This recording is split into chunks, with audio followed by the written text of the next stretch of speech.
Have you ever caught yourself feeling anxious without a clear reason?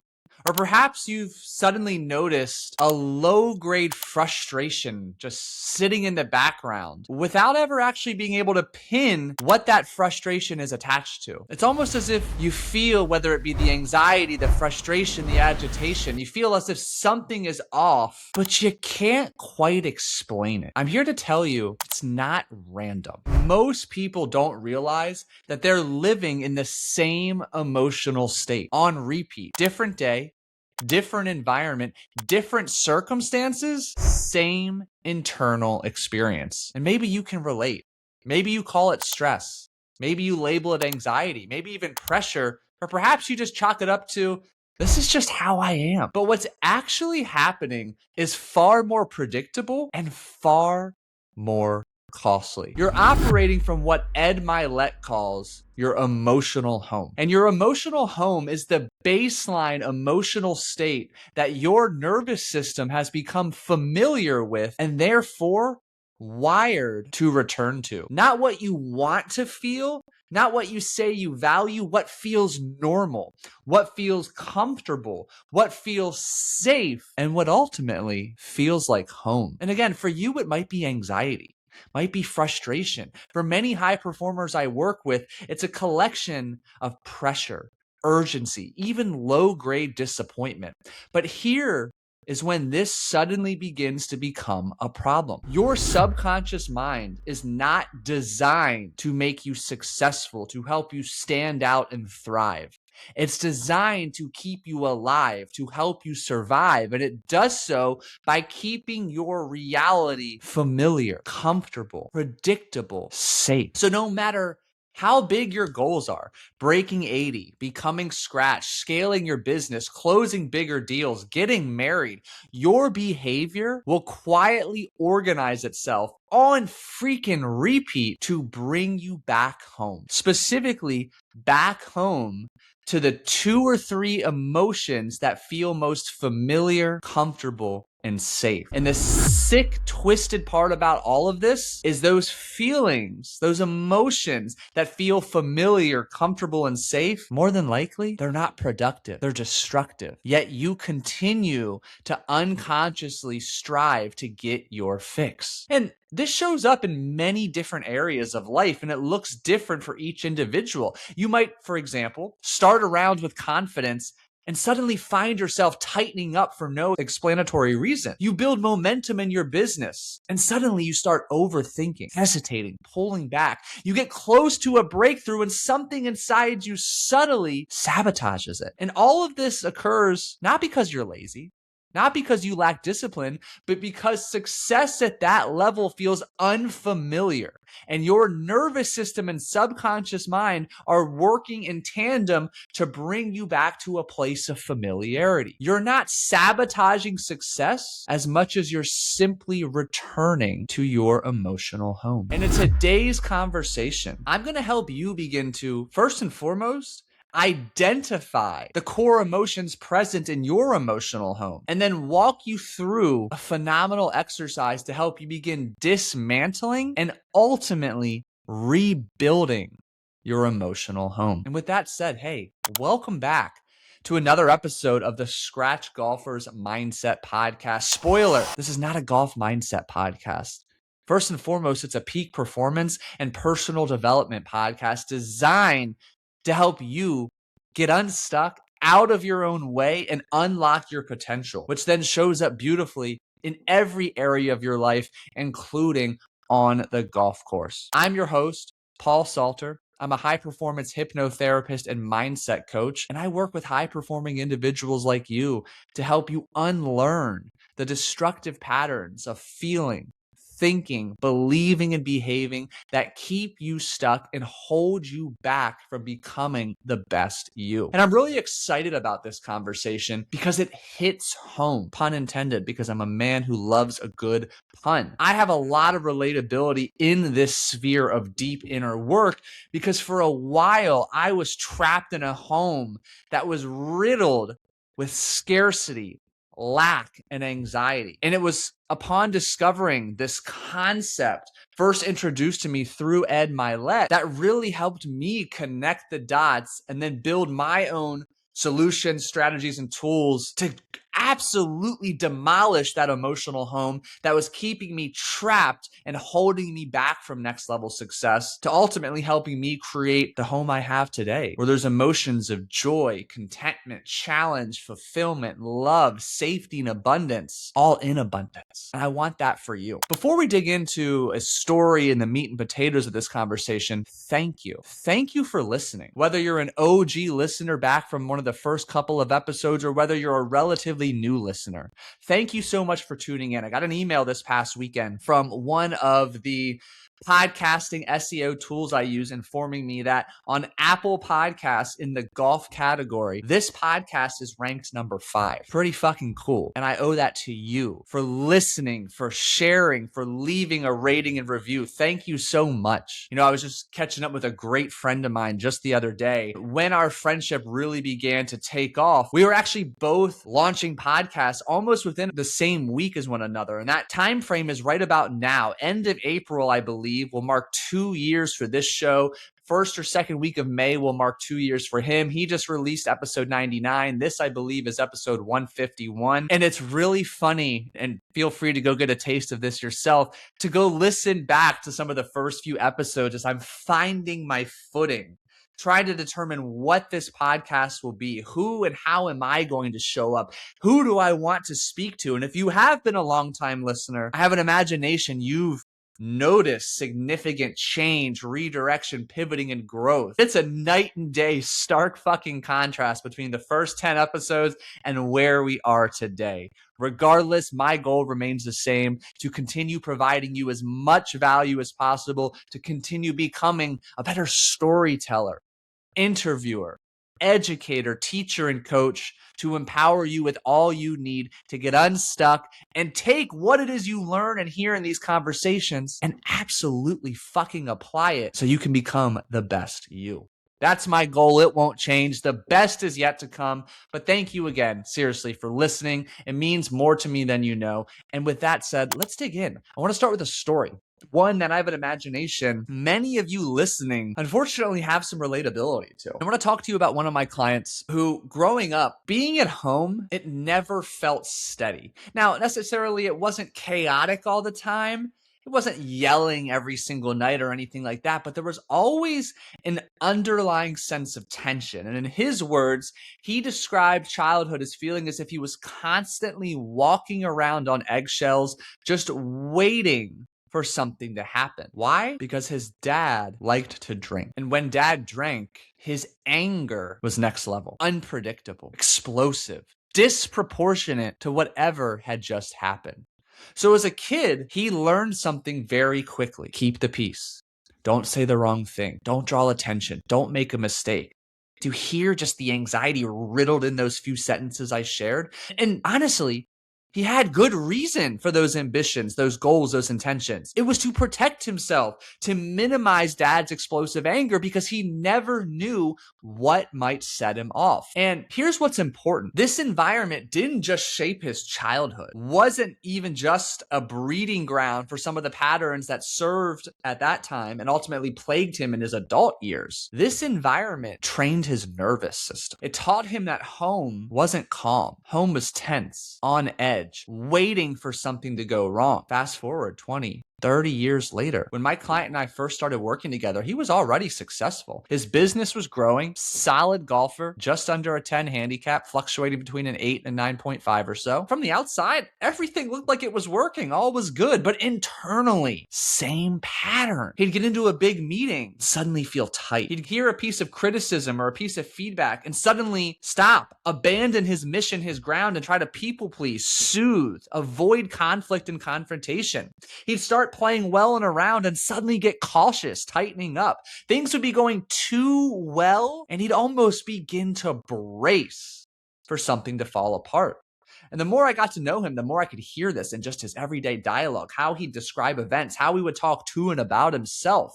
And nothing in his current life, candidly, justified this level of tension. However, his nervous system, his body, didn't know the difference because he wasn't reacting to the present moment and circumstances. He was returning to his emotional home. And what I really need you to hear is that your emotional home is often built in environments you had no control over, but continues to control you until you become aware of it. And for this client in particular, home wasn't peace. It wasn't confidence. It was tension, hyper awareness, bracing for impact.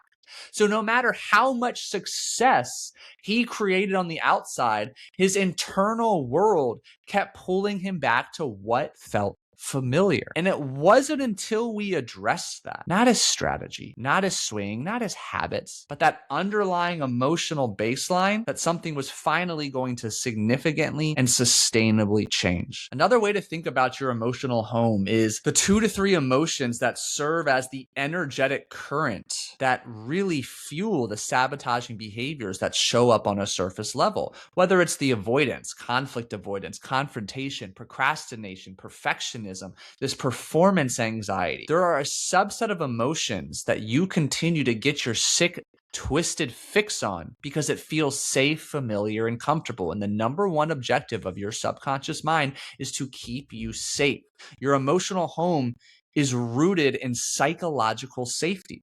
Another very common example, multiple clients, myself included, this was part of my story and my dismantling of an emotional home, was growing up with this sense of lack, scarcity, never enoughness, with a undercurrent of anxiety around money. And again, if you are raised in a household where money is tight, there's never enough, there's always tension around conversations related to paying bills, buying groceries, purchasing school supplies, you as a young boy or girl, you absorb that. It feels familiar. It's all you know at that point in your life. And even though you now know that operating with this lack, this scarcity, this undercurrent of anxiety is not a recipe for next level success, you continue to unconsciously seek getting your fix of those emotions, which is why randomly, periodically, you might feel this undercurrent of anxiety, this scarcity, this fear, this worry, even if you can't quite explain it or pin it to an event, person, or circumstance.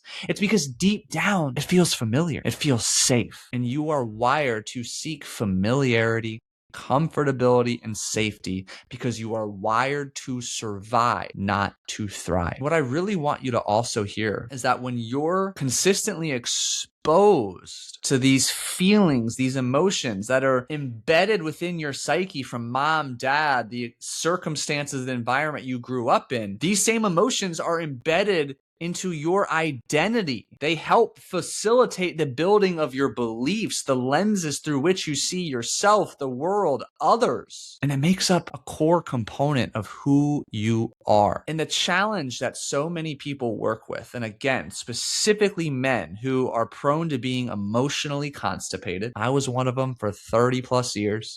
You ain't alone. Most of you are operating completely unaware of the emotions that comprise your emotional home. And it's not until you begin to identify those emotions that you keep coming back to that you're able to take the necessary action steps to dismantle those emotional homes. So a couple questions for you. Listen, write these down, ponder them to help you begin to discover those emotions. Like, listen, what emotion do you keep recreating regardless of circumstance or area of your life? When things are going well, what emotion shows up that changes your behavior? Is it anxiety, fear, worry, anger, frustration? What do you consistently feel before, during, and after perceived pressure-filled moments? So these are great questions to ponder, and I encourage you to take them to your practice of silence and solitude to journal on them.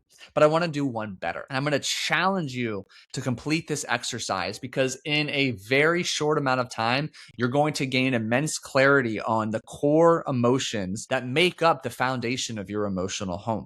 What you're going to do is you're going to set a timer 5 times evenly distributed throughout the day. So for example, that might be 7 a.m., 10 p.m., 1 p.m., 4 p.m., 7 p.m. Obviously adjust plus or minus depending on your sleep and wake schedule. every single time, and I've talked about this in a previous episode, it's just so much more applicable and impactful to today's conversation. But every time that alarm goes off, you are going to answer this simple question: I feel blank. And you are going to use an emotion, an adjective, a feeling state to describe how you are feeling in that moment. You cannot use the answers good, fine, bad, okay. This is an opportunity in expanding your emotional awareness and emotional vocabulary. So, fortunately for you, you can literally go to Google and type in PDF of emotions or list of different emotions PDF. And you're going to get a list of various descriptors and adjectives to help you better explain how you're feeling besides using the words good, fine, okay, or bad. And you're going to do this 5 times a day for the next 7 consecutive days. At the end of those 7 days, you're going to have 35 data points, and you're going to be able to see some themes, some patterns. Which emotions are you primarily feeling? You can absolutely repeat the same emotion. So maybe all day you felt anxious, you felt overwhelmed, or you felt angry, hurt, betrayed. But after 1 week, you've got 35 data points. And you're going to be able to see some trends emerging. Week 2, you're going to do the same thing. That alarm goes off. I feel angry. The addition during week 2 is I feel blank. And then you're going to specifically write down what it is you are doing in the moment or just previously finished doing. I feel, as an example, anxious. I feel worried. And what I was just doing was preparing my taxes, running payroll, whatever it may be. You're going to do this for a week. And now you're going to have an additional 35 data points. So you'll have 70 data points of various emotions you've experienced the last 2 weeks. And then another 35 data points beginning to give you a glimpse into what behaviors or activities are attached to those feeling states and emotions you're experiencing. You can do this as long as you want. But after 2 weeks, you're going to have enough data to begin to identify, wow, my emotions that I continue to come back to are worry, agitation, discontent, frustration, sadness, loneliness, regret, resentment, bitterness. And you're going to begin to paint a pattern, or rather paint a picture of those 2 to 3 core emotions you continue to come back to in various aspects of your life. From there, you have now created a jumping off point to look backwards, to begin reflecting on when and how, which circumstances and experiences in early childhood perpetuated those particular emotions. So now we're further expanding your lens of awareness. And you're going to go through this reflective process through a lens of non-judgmental curiosity, like I always encourage you to do, to begin shining even further light on where, when, why, and how these emotions came to be as a part of your emotional home. Because look, until you identify and then begin to dismantle the current collections of emotions that reside in your emotional home, you are going to continue to feel them and both consciously and unconsciously seek to get your fix of them. And if they are composed of emotions that are destructive or incongruent with you becoming the best version of you, you will continue to remain stuck. So I can't shout it any louder. I can't tell you 10 more times, this is a valuable exercise. I do this with many of my clients. It's profound. It's enlightening. It's impactful. Do this exercise. I want to give you another example, something that hopefully just speaks to you, your situation, and kind of building off of what I alluded to earlier, a very common emotional home that I experienced personally, but with dozens and dozens of clients, is rooted in that lack, scarcity, never enough anxiety that was present during childhood. And this story, although specific to the client I'm going to share it about, is not unique. The client I'm referring to, he grew up in an environment, 2 younger siblings, money was always tight, not occasionally tight, not we have to cut back this month, always tight. Constant, consistent. There was always this underlying conversation, whether it was directly or indirectly spoken, about not having enough. At the end of the month, when it was time to pay bills and rent, there was heightened, palpable stress. Purchases were questioned. In this household, money wasn't a tool. Money was a source of anxiety. And he specifically remembers hearing some of those cliche phrases. Well, we can't afford that. Money doesn't grow on trees. We have to be careful. And again, it wasn't just the words. It was the feeling, the emotions present in his home. Tension, constraint, scarcity. Even when nothing urgent was happening, there was always a quiet sense of lack. So as a kid, he adapted. He learned to be cautious. He learned not to ask for too much, to play it safe, to avoid taking risk. Because risk didn't feel exciting for this young boy. It felt dangerous, costly, destructive. Now, fast forward 30 years later, he's successful, makes fantastic money, runs a strong business. By all accounts on the outside, you'd say this guy's got it figured out. Internally, however, same emotional pattern. He'd have a strong month and begin to tighten up, pull back, play small. Opportunities would approach that would take his business to the next level, and he'd hesitate. He'd second guess. He'd find a way to say no. He'd hold on to money rather than deploying it. He would begin to have success and then suddenly shift gears, starting to play not to lose instead of playing to win. And he could never understand why, because logically he knew he was fine, but emotionally he was still living in a world where there wasn't enough. If scarcity was your emotional home growing up, abundance will feel unsafe even when it's real. So for this client in particular, this perpetuated pattern of getting his fix of scarcity, lack, never enoughness, and anxiety shaped his behaviors around protecting, conserving, and avoiding loss. Again, not because it's what he wanted, but because it's what felt normal, comfortable, familiar, and safe. And this is where it gets real. It wasn't until he became aware that he wasn't making decisions based on his current reality, but based on an emotional pattern from more than 30 years ago, that he was always going to cap his growth. Because no matter how much money he made, his nervous system was still trying to bring him back home to scarcity,